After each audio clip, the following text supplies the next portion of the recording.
حضرت امام زین العابدین علیہ السلام بن حضرت امام حسین علیہ السلام سے منقول ہے کہ آپ علیہ السلام نے فرمایا کہ جب میرے والد حضرت امام حسین علیہ السلام نے اصحاب سے یہ فرمایا، میں نے تم سے اپنی بیعت اٹھا لی ہے، تم آزاد ہو، تو اصحاب و انصار علیہ السلام نے شہادت پانے تک آپ علیہ السلام کی وفاداری اور فداکاری پر ہی زور دیا۔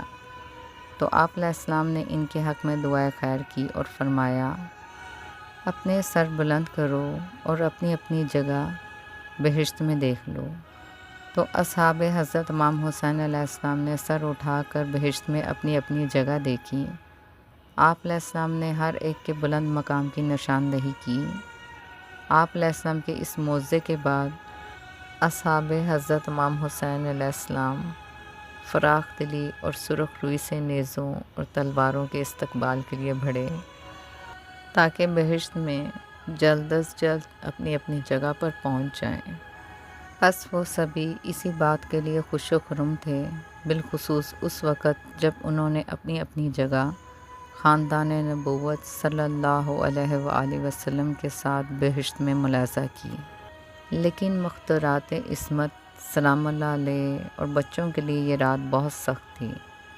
تمام جہان کے دکھوں نے ان پر حملہ کر رکھا تھا، چونکہ انہیں معلوم تھا کہ کل ہمارے عزیز شہید ہو جائیں گے اور ہم اسیری میں ہوں گے، لہٰذا وہ رات وداع، غم و اندو اور فرقت کی رات تھی۔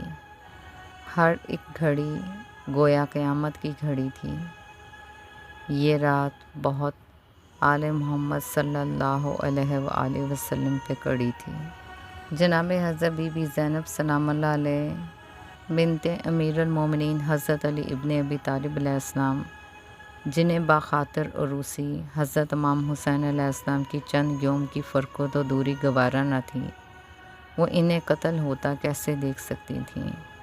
جناب حضرت بی بی زینب سلام اللہ علیہ جب کبھی روضہ رسول صلی اللہ علیہ وآلہ وسلم کی زیارت کے لیے جانا چاہتی تھیں تو امیر المومنین حضرت علی ابن ابی طالب علیہ السلام آگے آگے ہوتے اور حضرت امام حسن المجتبیٰ علیہ السلام و حضرت امام حسین علیہ السلام دائیں بائیں ہوتے، اور جب آپ سلام اللہ علیہ حرم میں داخل ہوتی تو امیر المومنین حضرت علی ابن ابی طالب علیہ السلام روضہ منور کے چراغوں کو بجھا دیتے تاکہ کسی کی نظر جناب حضرت بی بی زینب سلام اللہ علیہ پر نہ پڑے۔